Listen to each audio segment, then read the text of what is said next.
ഇന്നൊരു പഴമയുടെ രുചിയിലേക്കാണ് നമ്മൾ പോകുന്നത്. അപ്പോൾ അതെന്താ, എങ്ങനെയാണ് ഉണ്ടാക്കുന്നതൊക്കെ നോക്കാം.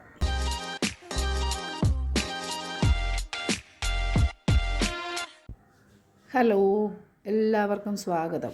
അപ്പോൾ ഇന്ന് നമുക്ക് ഒരു ഉണക്ക തെരണ്ടിയാണ് കറി വെക്കുന്നത്, ഉണക്കമീൻ. അപ്പോൾ അതെങ്ങനെ കറി വെക്കാമെന്ന് നോക്കാം. നിങ്ങളെ ബോറടിപ്പിക്കാൻ പറയുന്നതല്ല കേട്ടോ, ഇതൊരു പ്രത്യേക രുചിക്കൂട്ട് തന്നെയാണ്, അതിന് സംശയമേ ഇല്ല. അപ്പോൾ നമുക്ക് തുടങ്ങാം. ഈ തൊലി ആദ്യം ഒന്ന് റിമൂവ് ചെയ്ത് കളയണം. അത് ഇച്ചിരി പാടാണ്, ഒന്ന് അത് പോരാൻ വേണ്ടിയിട്ട് ശകലം ബലം പ്രയോഗിക്കേണ്ടി വരും. വീഡിയോ ഇത് മുഴുവനായിട്ട് കാണാൻ ശ്രമിക്കണേ, എന്നാലേ ആ ഒരു മെത്തേഡ് നമുക്ക് മനസ്സിലാക്കാൻ പറ്റുള്ളൂ. അല്ല, നമ്മളിപ്പോൾ എല്ലാവരും ഉണക്കമീൻ കറി വെക്കും, എല്ലാവർക്കും വെക്കാൻ അറിയുകയും ചെയ്യാം. ഇത് പക്ഷേ ഒരു വെറൈറ്റിയാണ്. ഇതെൻ്റെ അമ്മയും സിസ്റ്ററും ഒക്കെ പറഞ്ഞു തന്ന ഒരു രീതിയാണ്. അവർക്കതിൻ്റെ പല വെറൈറ്റി അറിയാം. അപ്പോൾ അതിലൊരു പ്രത്യേകതയുണ്ട്, നല്ല രുചിയുണ്ട്. ഞാനിത് ടേസ്റ്റ് നോക്കിയിട്ടാണ് ഞാനിപ്പോൾ ഈ വീഡിയോ നിങ്ങൾക്ക് വേണ്ടി ഷെയർ ചെയ്യുന്നത്. അപ്പോൾ ചോറിന് വേറെ കറിയുടെ ഒന്നും ആവശ്യമില്ല, അത്രയും ടേസ്റ്റായത്. അധിക ഇൻഗ്രീഡിയൻസിൻ്റെ ഒന്നും ആവശ്യമില്ല ഇതിന്. നമ്മുടെ വീട്ടിലുള്ള സാധാരണ കൂട്ടുകളൊക്കെ തന്നെ മതി.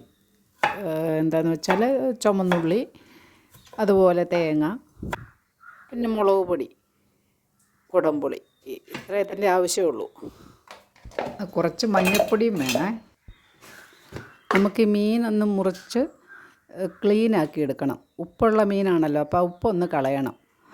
ഇത് സമയമുള്ളവർക്കാണെങ്കിൽ ഇത് കുറേ നേരം വെള്ളത്തിലിട്ട് കഴിഞ്ഞാൽ ഉപ്പ് വയ്ക്കോളും. ഇതിപ്പോൾ ഞാനിത് പെട്ടെന്ന് ഉണ്ടാക്കാൻ വേണ്ടിയിട്ട് ഇതൊന്ന് തിളപ്പിച്ചെടുക്കുകയാണ്. അടുപ്പിൽ വെച്ച് കുറച്ച് വെള്ളം ഒഴിച്ചൊന്ന് തിളപ്പിച്ചെടുത്തതിന് ശേഷം ആണിതുണ്ടാക്കുന്നത്. ഒന്ന് തിള വന്ന് കഴിയുമ്പോഴത്തേനും നമുക്കത് എടുക്കാം. എന്നിട്ട് പിന്നെ ഒന്നും കൂടി വാഷ് ചെയ്തിട്ട് വെള്ളം ഊറ്റിക്കളഞ്ഞ് നമുക്ക് ഡ്രൈ ആക്കി എടുക്കാം. അത് കഴിഞ്ഞ് കുറച്ച് മുളക് പൊടി, മഞ്ഞൾപ്പൊടി, ഉപ്പുമീനായതുകൊണ്ട് ഉപ്പിൻ്റെ ആവശ്യമില്ല. അപ്പോൾ അധികമുള്ള ഉപ്പ് നമ്മൾ തിളപ്പിച്ചൂറ്റി കളഞ്ഞിട്ടുണ്ട്. അപ്പോൾ ഈ മഞ്ഞൾപ്പൊടി, മുളക് പൊടി ഒന്നും ശരിക്കും ഒന്ന് അപ്ലൈ ചെയ്ത് കൊടുത്തതിന് ശേഷം ഇതൊന്ന് ഫ്രൈ ചെയ്തെടുക്കണം.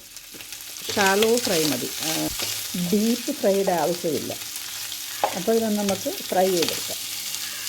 അത് ഫ്രൈ ചെയ്ത് വാങ്ങിയതിന് ശേഷം ഉള്ളി, അതുപോലെ തേങ്ങ കൊത്ത് ഒന്ന് മൂപ്പിച്ചെടുക്കാം. ഞാനിവിടെ വെളിച്ചെണ്ണയാണ് ഉപയോഗിച്ചിരിക്കുന്നത്.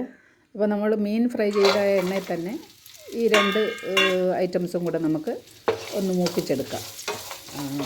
കുറച്ച് കറിവേപ്പിലയും കൂടി ഇട്ട് കൊടുക്കണം കേട്ടോ. അപ്പോൾ ഇതെല്ലാം കൂടെ വഴറ്റിയെടുത്തതിന് ശേഷം മുളക് പൊടിയും കൂടെ ഒന്ന് ആ എണ്ണയ്ക്കകത്തിട്ട് മൂപ്പിക്കണം.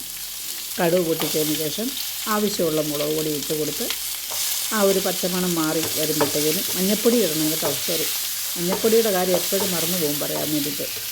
അപ്പോൾ മഞ്ഞൾപ്പൊടി, മുളക് പൊടി ഇട്ട് പച്ചമണം മാറുമ്പോഴത്തേക്കിനും ചട്ടി എടുത്ത് അതിനകത്ത് കുടംപുളി ഇട്ട് കൊടുത്ത് പിന്നെ നമ്മൾ ഈ ഫ്രൈ ചെയ്ത് വെച്ചിരിക്കുന്ന മീനും തേങ്ങാക്കൊത്തും ചുവന്നുള്ളിയൊക്കെ കൂടി ഇട്ട് കൊടുത്തിട്ട് മുളക് മൂപ്പിച്ച് വെച്ചിട്ടില്ലേ അതും കൂടി ഒഴിച്ചു കൊടുക്കുക. പാകത്തിന് ചാറും അത് വെള്ളവും കൂടെ വേണമെങ്കിൽ നിങ്ങൾക്ക് ഇത് കൂടുതൽ ചാറ് ആവശ്യമുണ്ട്. ഞാനിത് വറ്റിച്ചെടുക്കാൻ ഒരു കുഴമ്പ് രൂപത്തിൽ ചാറ് അത്രേ ഞാൻ എടുക്കുന്നുള്ളൂ. ഇതിപ്പോൾ സാധാ മീൻകറിക്ക് ഉപയോഗിക്കുന്ന പോലെ വെളുത്തുള്ളി, ഇഞ്ചി ഒന്നും വേണ്ട. ഇപ്പോൾ 2-3 ഐറ്റംസ് മാത്രം മതി. അപ്പോൾ ഈ ചേരുവ എല്ലാം കൂടെ കൂട്ടി ചേർത്തിളക്കി നമുക്ക് അടുപ്പത്ത് വയ്ക്കാം. അടുപ്പത്ത് വെച്ച് തിളച്ച് വറ്റിക്കഴിയുമ്പോൾ വാങ്ങാറാകുമ്പോഴത്തേനും കുറച്ച് പച്ച വെളിച്ചെണ്ണയും കൂടെ ഒഴിക്കണം. അപ്പോൾ ഇന്ന് എൻ്റെ കൂടെ കുട്ടികളാരുമില്ല കേട്ടോ ഹെൽപ്പിന് വേണ്ടിയിട്ട്. എല്ലാവർക്കും എക്സാമും കാര്യങ്ങളൊക്കെ ആയിട്ട് പോയി, എല്ലാവർക്കും തിരക്ക്. അപ്പോൾ ഞാൻ ഒറ്റയ്ക്കാണ് ഇന്ന് വീഡിയോ എടുക്കുന്നത്. അപ്പം പാചകത്തിനിടയിലായതുകൊണ്ട് എല്ലാം ഒരു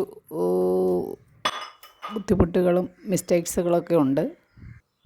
ചുവന്നുള്ളി ഒരു 50 ഗ്രാമോളം നമ്മൾ എടുക്കുകയാണെങ്കിൽ അതാണ് ഏറ്റവും നല്ലത്. കാരണം എന്ന് വെച്ചാൽ ചുവന്നുള്ളിയാണ് ഇതിന് ടേസ്റ്റ് കൂട്ടുന്ന ഐറ്റം.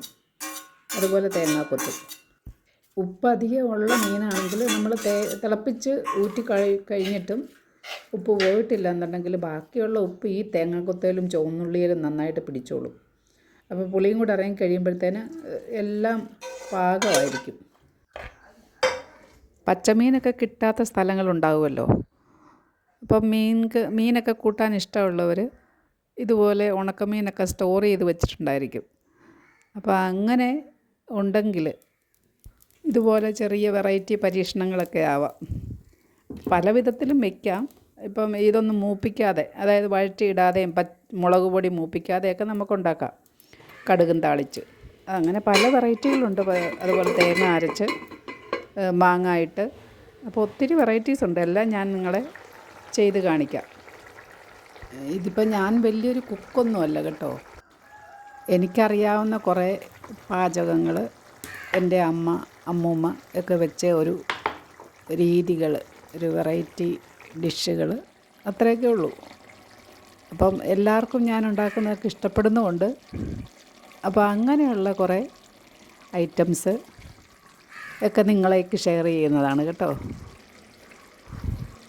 എൻ്റെ മദറിനിലോ ഇതുപോലെ കുറേ പഴമയുടെ രുചിക്കൂട്ടിൻ്റെ ഒരു കലവറ തന്നെയാണ്. അപ്പോൾ അമ്മയ്ക്കറിയാവുന്ന കുറേ പാചക രീതികളൊക്കെ ഞാൻ നിങ്ങളിലേക്ക് ഷെയർ ചെയ്യാം. ഇപ്പോൾ കുറേ ഓർമ്മക്കുറവൊക്കെ ഉണ്ട്, എങ്കിലും അറിയാവുന്നതൊക്കെ, ഓർത്തിരിക്കുന്നതൊക്കെ നിങ്ങളിലേക്ക് ഞാൻ ഷെയർ ചെയ്യുന്നതായിരിക്കും. അപ്പം എൻ്റെ വീഡിയോ കാണുന്ന എല്ലാവർക്കും ഒരിക്കൽ കൂടി താങ്ക്സ്. Okay, by.